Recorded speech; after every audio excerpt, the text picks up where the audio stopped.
रंजना की रसोईमध्ये आपले स्वागत। आपण बनवतोय कडुलिंबाच्या पानांची चटणी। तर चला तर मग आपण कडुलिंबाच्या पानाची चटणी बनवूया।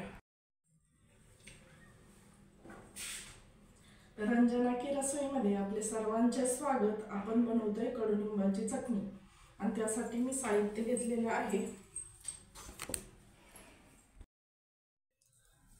तर चटणी बनवण्यासाठी काय काय साहित्य लागणार आहे ते आपण पाहूया। तर त्यासाठी मी घेतले कडुलिंबाची पानं, कढीपत्त्याची पानं आणि कोथिंबीर। ही चिंच घेतलेली आहे, पण आपण एवढी घालणार नाही आहे, अगदी छोटासा गोळा घालायचा। आणि हा गूळ आहे, गूळ पावडर आहे ही 2 चमचे, जिरेपूड थोडीशी, 1 लिंबू घेतला, याचा आपण रस काढणार आहोत। आणि ही काळी मिरेपूड आहे, हे काळं मीठ आहे आणि हा भाजलेला ओवा।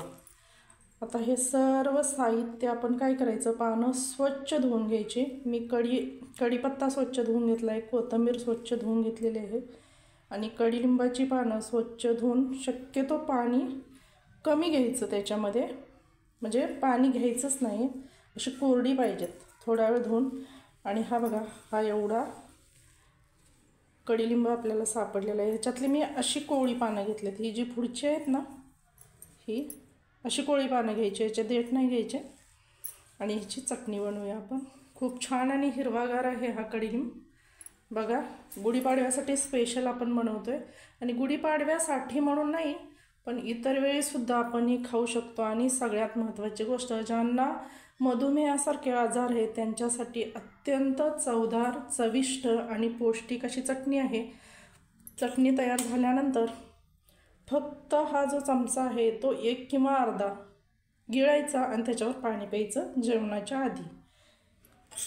हे बघा, तर चला तर आपण बनवूया ही चटणी, कडुलिंबाच्या पानांची चटणी। चला तर आपण आता बनवूया ही कडुलिंबाच्या पानाची चटणी। हे पहा, ही कडुलिंबाची पानं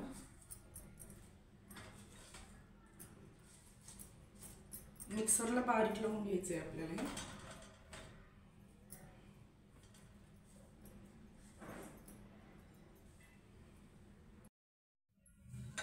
कडुलिंबाच्या पानानंतर आपण घालतोय कढीपत्ता आणि कोथिंबीर। हे बघा,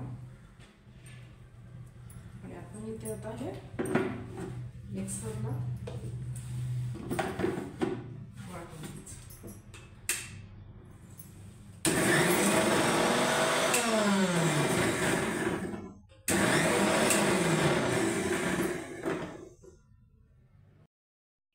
हे पहा, आपली ही चटणी अशा पद्धतीने वाटून झालेली आहे।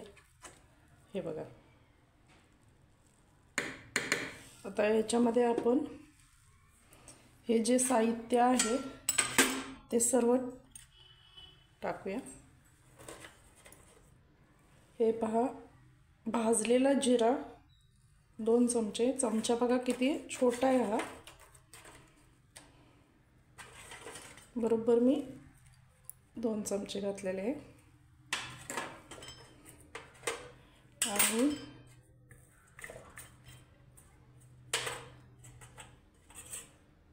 हे आहे आपलं ओवा, 2 चमचे घातला मी। हे आहे काळं मीठ, काळी मिरी पावडर,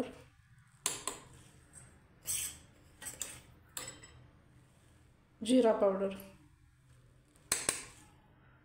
आणि गूळ पावडर। हे पहा, ही थोडीशी गूळ पावडर सगळ्यापेक्षा थोडी जास्त घालते। आणि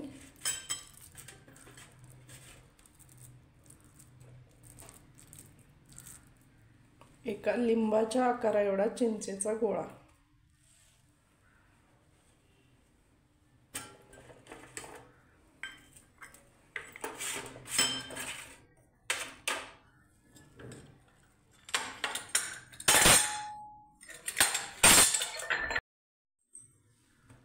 आणि आपण लिंबूचा रस घालतोय 2 चमचे, असं रस काढून घ्यायचा.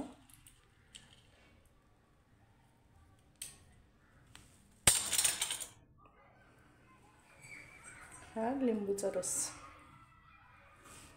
आता ह्याला परत एकदा मिक्सरमध्येच एकजीव करून घ्यायचं. चला तर आपण मिक्सर चालू करूया. चला तर मग आपण ही तयार झालेली चटणी काढून घेऊया एका बाउलमध्ये. अशी छान चटणी तयार झाली, मऊसूत एकदम. हे सगळे काढून घ्यायचे. हे पहा,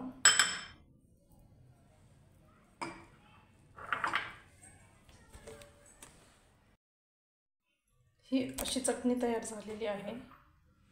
हे बघा,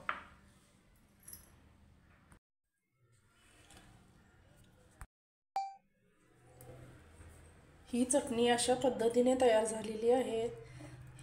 फक्त अगदी ह्याच्यापेक्षा पण कमी, एकदम ह्याच्यापेक्षाही कमी, छोटीशी आपण जशी एखादी गोळी घेतो त्याप्रमाणे हे तोंडात टाकायचं आणि पटकन त्याच्यावर पाणी प्यायचं. आणि आता हे असं एखाद्या बरणीत हवा बंद करून व्यवस्थित पॅक करून फ्रीजमध्ये ठेवायचं.